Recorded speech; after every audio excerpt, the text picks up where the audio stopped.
Well, thanks for coming in. Rachel, who is behind us, took your health history and she told us that you're interested in breast augmentation. Yes. So tell me a little bit about what brings you in today and how you would like to look and how you would want this whole process to go and what information you might have done on your own already. Well, every girl just prays that they're gonna grow their own boobs. Fortunately, I didn't, so I would like to just have more fuller looking breasts and I guess to have what I don't have. Okay. So I kind of took a lot of pictures.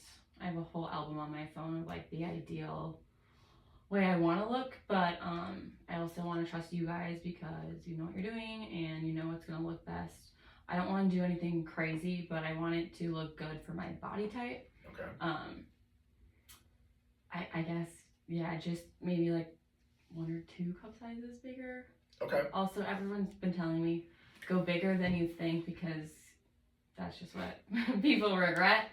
They're like, well, I already got them, so I might as well go bigger.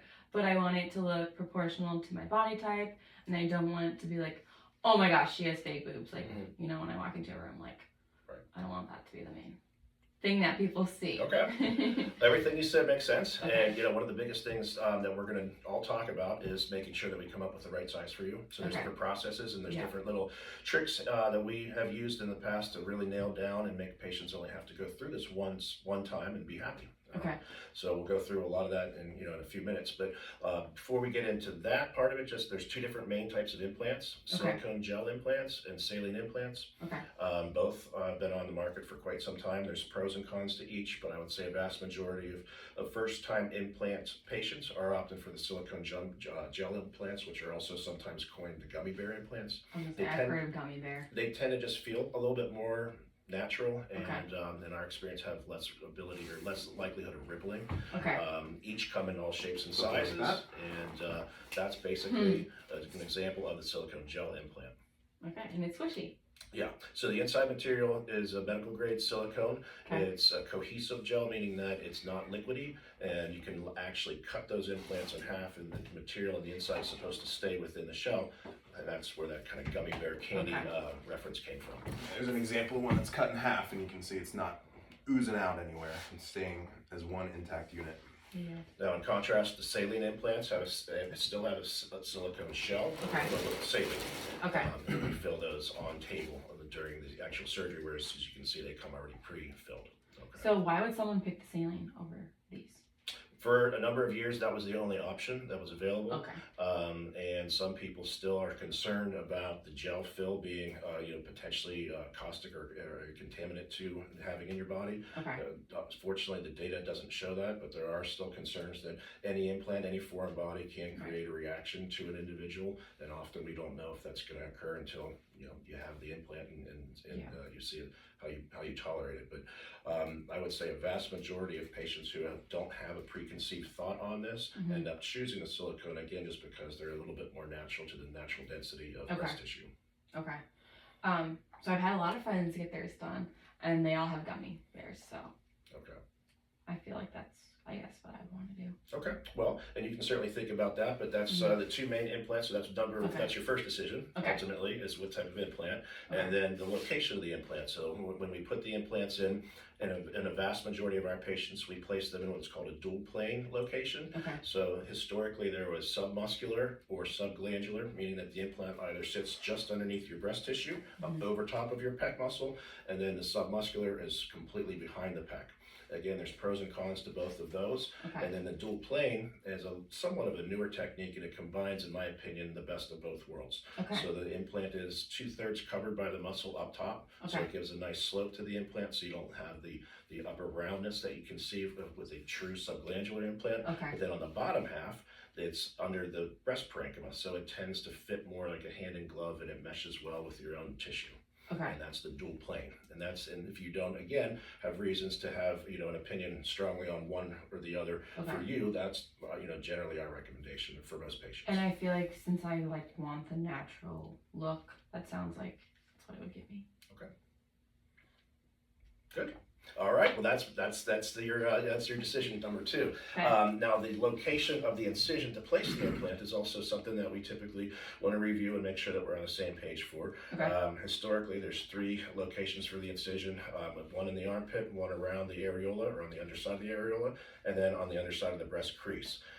In most cases, when we place silicone gel implants, I prefer the inframammary fold incision. Okay. It has a slightly lower risk of infection, and it stays away from the nipple areolar complex, so you don't have the visible scarring on the front of the breast.